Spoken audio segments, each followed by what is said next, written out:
ছয় দিক থেকেই ইউক্রেনের বিরুদ্ধে ঝাঁপিয়ে পড়েছে রাশিয়ার সামরিক বাহিনী। এবার কি করবেন ইউক্রেনের প্রেসিডেন্ট ভলোদিমির জেলেনস্কি? চলমান এই যুদ্ধের ময়দানে রাশিয়ার সামরিক শক্তির সামনে পাত্তাই পাচ্ছে না যুক্তরাষ্ট্রের তৈরি সমরাস্ত্রগুলো। মাত্র ২৪ ঘন্টাতেই ইউক্রেনের কৌশলগতভাবে গুরুত্বপূর্ণ খার্কিভ অঞ্চলের ৪টি এলাকা দখল করে ফেলেছে রাশিয়া। পাশাপাশি আরও ১৪২টি এলাকায় হামলা চালিয়ে ইউক্রেনকে যেন কাঁপিয়ে তুলেছে রুশ সামরিক বাহিনী। তবে কি যুদ্ধের পুরো নিয়ন্ত্রণ এখন রাশিয়ার সামরিক বাহিনীর হাতেই? প্রশ্ন হলো, কোন দিকে যাচ্ছে রাশিয়া ইউক্রেন যুদ্ধের ময়দানের গতি প্রকৃতি?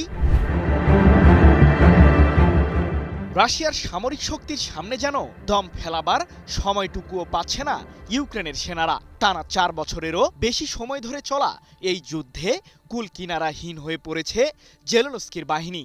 কারণ রাশিয়ার মতো এত বড় সামরিক শক্তির বিরুদ্ধে লড়তে সমরাস্ত্র সংকটে ভুগছে ইউক্রেন। ফলে যুক্তরাষ্ট্রসহ পশ্চিমাদের কাছে এক প্রকার ভিক্ষা চেয়েই অস্ত্র পাঠানোর আবদার জানাচ্ছেন জেলেনস্কি। কিন্তু মিত্রদের কাছ থেকে প্রতিশ্রুতি পেলেও ইউক্রেনে আসছে না প্রয়োজনীয় অস্ত্রের চালান, যার কারণেই যুদ্ধের ময়দানে কোণঠাসা অবস্থা ইউক্রেনের। তবে নিজের লক্ষ্য পূরণে মোটেও ছাড় দিচ্ছেন না রাশিয়ার প্রেসিডেন্ট ভ্লাদিমির পুতিন। জানা গেছে, মাত্র ২৪ ঘন্টার মধ্যেই খার্কিভ অঞ্চলের ৪টি গুরুত্বপূর্ণ এলাকার নিয়ন্ত্রণ নিয়েছে রুশ সামরিক বাহিনী। এর মাধ্যমে ইউক্রেনের পূর্বাঞ্চলকে ধীরে ধীরে দখলে নেওয়ার পথেই এগুচ্ছে রাশিয়া। ৪ জুলাই এক প্রতিবেদনে বিষয়টি নিশ্চিত করেছে রাশিয়ার রাষ্ট্রীয় সংবাদ মাধ্যম তাস।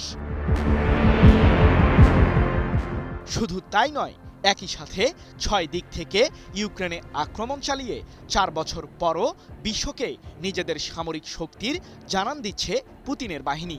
জানা গেছে, মাত্র ২৪ ঘন্টার ব্যবধানে রাশিয়ার battle group north, south, centre, West, east এবং দিনিপ্রোর হামলায় ইউক্রেনের কমপক্ষে ১৩৫০ জন সেনা ধরাশায়ী হয়েছে। একই সময়ে ইউক্রেনের আত্মঘাতী ড্রোন তৈরির কারখানাসহ দেশটির সামরিক অবকাঠামো লক্ষ্য করে দফায় দফায় মিসাইল হামলাও চালিয়েছে রাশিয়া।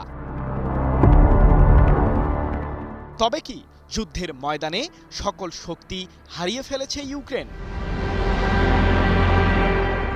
সামরিক শক্তি খাটিয়ে যুদ্ধের ময়দানে রাশিয়া দাপট দেখালেও দেশটিকে লক্ষ্য করে পাল্টা হামলাও চালাচ্ছে ইউক্রেন। সংবাদ মাধ্যম তাসের দাবি, শুধুমাত্র ৪ জুলাইয়েই ইউক্রেন থেকে তেড়ে আসা ৮৯৩টি আত্মঘাতী ড্রোন ভূপাতিত করেছে রাশিয়ার বিমান প্রতিরক্ষা বাহিনী। এছাড়াও যুক্তরাষ্ট্রের তৈরি ৯টি হিমার্স মডেলের রকেট এবং ফ্লেমিঙ্গো মডেলের ১০টি দূরপাল্লার ক্রুজ ক্ষেপণাস্ত্র ধ্বংস করেছে মস্কো। এদিকে চলতি বছরে এখন পর্যন্ত ইউক্রেনের রেল স্থাপনাগুলোকে লক্ষ্য করে কমপক্ষে ১০০০ বার হামলা চালিয়েছে রাশিয়ার সামরিক বাহিনী। জেলেনস্কির দেশটির দাবি, এসব হামলায় ২ শতাধিক রেলের লোকোমোটিভ ধ্বংস হয়েছে। কিন্তু যুদ্ধবিরতি ইস্যুতে কি কোনো বার্তাই পাচ্ছে না ইউক্রেন? রাজনৈতিক ও কূটনৈতিক তৎপরতার মাধ্যমেই রাশিয়া ইউক্রেন যুদ্ধের বিষয়টি সমাধানের পথকে এখনও গুরুত্ব দিচ্ছেন বিশ্লেষকরা। কারণ পুতিন আগেই জানিয়ে দিয়েছেন, ইউক্রেন ইস্যুতে তার লক্ষ্য পূরণ না হওয়া পর্যন্ত এই যুদ্ধ চলবেই। যদিও ইউক্রেনের প্রেসিডেন্ট জেলেনস্কি এখনও যুদ্ধবিরতির জন্য যুক্তরাষ্ট্রের দিকেই চেয়ে আছেন। তার আশা, মার্কিন প্রেসিডেন্ট ডোনাল্ড ট্রাম্পের হাত ধরেই হয়তো শান্তি ফিরবে রাশিয়া ইউক্রেন যুদ্ধের ময়দানে। সৃজন মাহমুদ, নিউজ 24।